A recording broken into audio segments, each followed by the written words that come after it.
Trend lines को अक्सर गलत समझा जाता है और बहुत से लोग बिना सोचे समझे इनका इस्तेमाल करते हुए ट्रेडिंग करते हैं। इससे अनावश्यक नुकसान हो सकता है। इसीलिए इस वीडियो में हम ट्रेंड लाइंस के बारे में वह सब कुछ जानेंगे जो आपको जानना चाहिए, जिसमें शामिल हैं नकली ब्रेकआउट की पहचान, असली ब्रेकआउट की विशेषताएं और ट्रेंड कंटिन्यूएशन में ट्रेडिंग। तो ट्रेंड लाइन क्या है?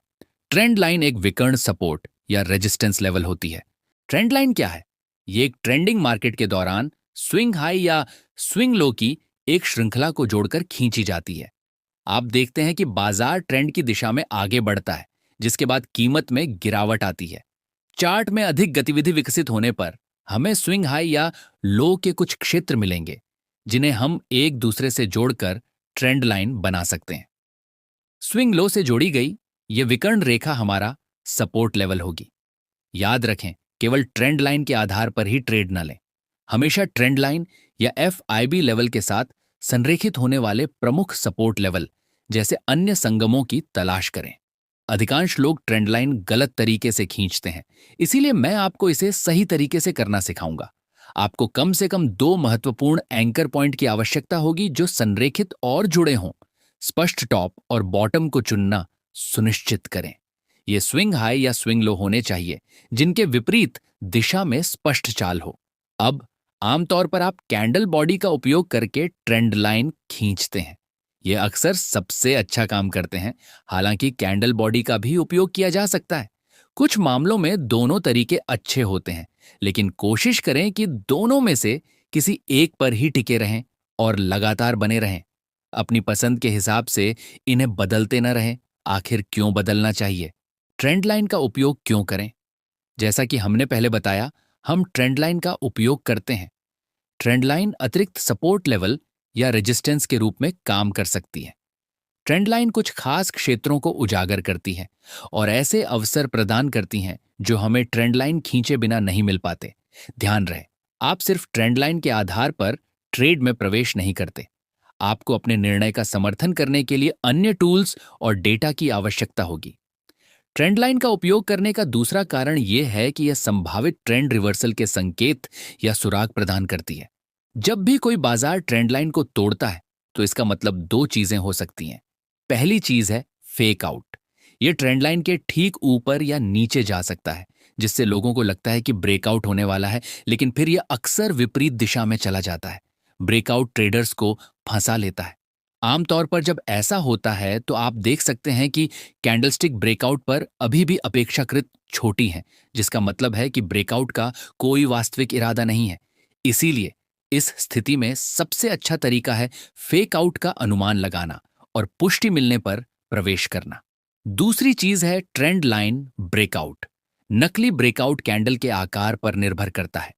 यदि आप देखते हैं कि बड़ी ऊर्जावान कैंडल एक ट्रेंड लाइन को तोड़ रही है और नई कैंडल उसी गति को जारी रख रही है, तो यह संभवतः ब्रेकआउट है।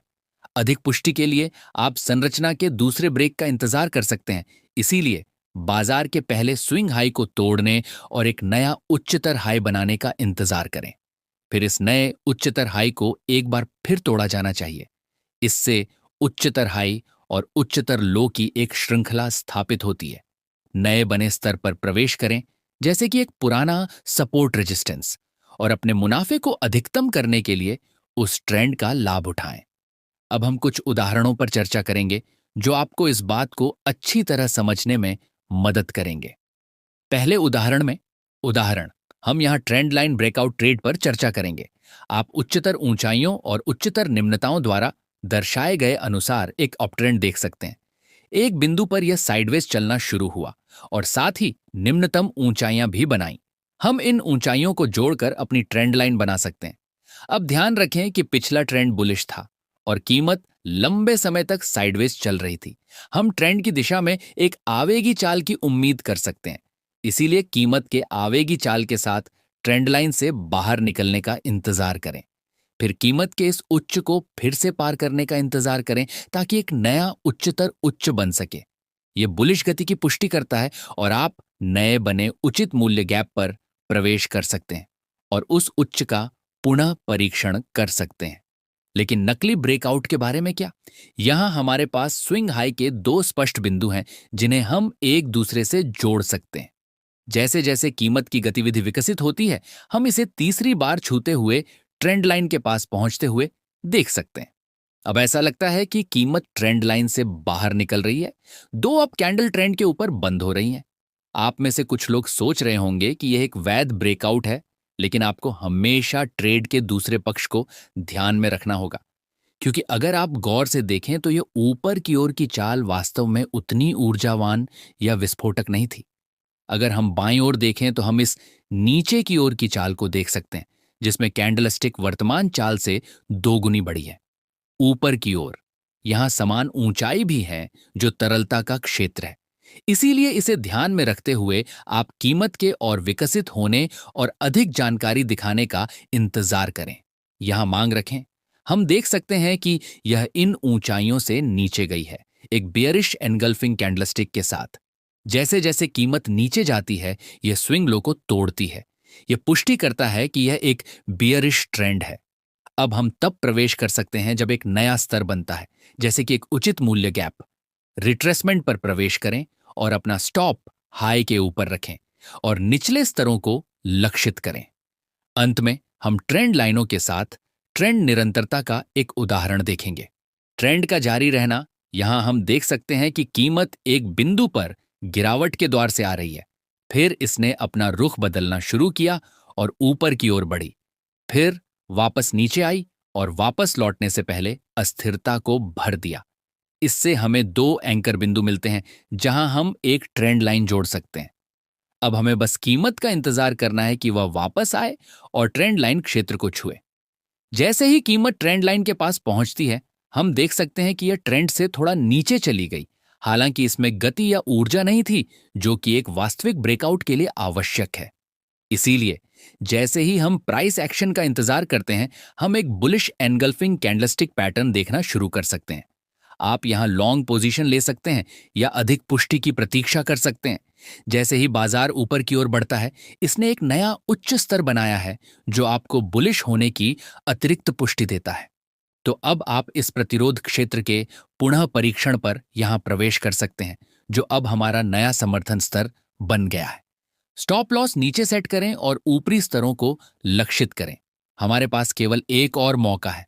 ट्रेंड लाइन लिक्विडिटी, इस ट्रेंड लाइन को नजरअंदाज न करें, क्योंकि यह लिक्विडिटी के क्षेत्र हो सकते हैं। उदाहरण में हम देख सकते हैं कि बाजार उच्च उच्च और उच्च निम्न स्तरों से संकेतित अपर ट्रेंड में है। यदि हम जानते हैं कि बाजार बुलिश है, तो लॉन्ग पोजीशन में प्रवेश करने से पहले इसके सपोर्ट क्षेत्र तक पहुंचने का इंतजार करें। इस मामले में हम इन निम्न स्तरों के ठीक नीचे एक फेयर वैल्यू गैप देख सकते हैं। हम इंतजार करना चाहते हैं बाजार द्वारा इन स्तरों तक पहुंचने से पहले लिक्विडिटी को नीचे लाने का, जिसे हम ट्रेंड लाइन लिक्विडिटी के रूप में पहचान सकते हैं। ट्रेंड लाइन ट्रेडर्स के लिए यह ट्रेंड लाइन प्रतिरोध के रूप में कार्य करेगी। इस क्षेत्र में लिक्विडिटी होने की संभावना है, क्योंकि शॉर्ट पोजीशन वाले ट्रेडर्स ने अपने स्टॉप लॉस इस ट्रेंड लाइन के ठीक ऊपर सेट किए हैं। चूंकि हम जानते हैं कि समग्र ट्रेंड बुलिश है, इसीलिए ट्रेंड जारी रहने की संभावना बहुत अधिक है। इसीलिए हम बाजार के रिट्रेस होने का इंतजार करेंगे और फेयर वैल्यू गैप तक पहुंचने पर प्रवेश करेंगे। फेयर वैल्यू गैप के नीचे स्टॉप लॉस सेट करें और टेक प्रॉफिट इससे ऊपर के स्तरों पर सेट करें। आपने ट्रेंड लाइंस को अपने टूलकिट में शामिल कर लिया है, तो आगे बढ़ें और इन्हें स्वयं आजमाएं। अगर आप किसी ऐसे ट्रेडर को जानते हैं जिसे इस वीडियो से फायदा हो सकता है, तो कृपया इसे उनके साथ शेयर करें। वीडियो को लाइक करना और कमेंट में बताना न भूलें।